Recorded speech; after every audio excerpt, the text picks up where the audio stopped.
everyone. I am just making this video to talk to you about what the plan and the theme and some of the goals of the wedding planning process are for Jeff and I. So Jeff is right over there. Say wave hi, Jeff. There you are. So um, a value that has been growing in both myself and Jeff is one of sustainability. So how can we still have a good wedding, a wedding where we can all share sentiments and come together for a nice event to celebrate the relationship between me and Jeff that is also representative of our values. So every single time we spend a dollar, every single time we do consumption to kind of create a flower here, or the fact that we're even asking many people to travel to see us, all of this consumption is basically a lot of, let's say, greenhouse gases and oil consumption and things like this, things that are actually not very good for the planet.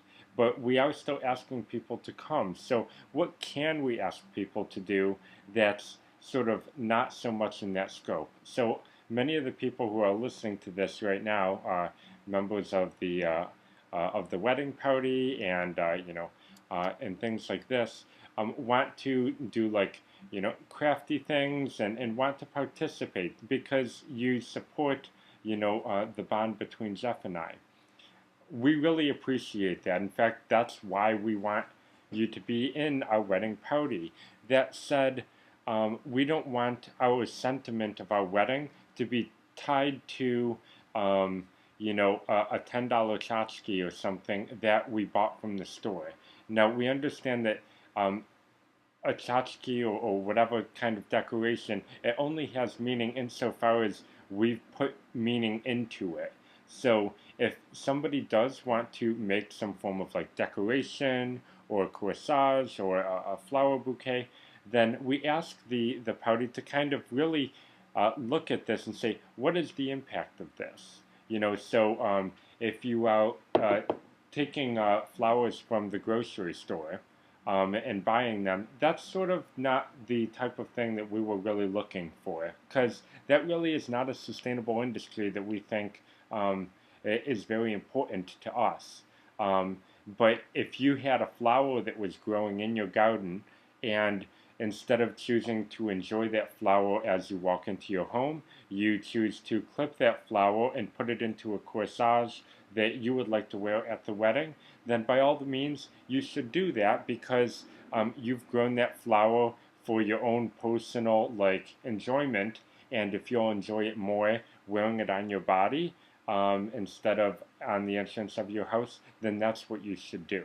So that's just one example. Another example is there was a concept of what to do with centerpieces, and we would feel that the best way to do the centerpieces would be something that doesn't really require going out to the store and buying a lot of stuff. Because every time we buy something from Walmart, most of the time it's made in China and it's shipped over here on a giant freighter that's powered by oil. We don't really want that. We're already using enough oil by asking our guests to come to our wedding. So let's cut back on the amount of oil that we spend making decorations and really think about how we can make a sentiment that doesn't require a global supply chain that wraps around the world 7 times, which I actually do a talk about it, where a single box of Triscuits starts over in Turkmenistan. So if anybody can right now point at a map and say this is where Turkmenistan is, probably only me, because I've done the talk and before that I couldn't,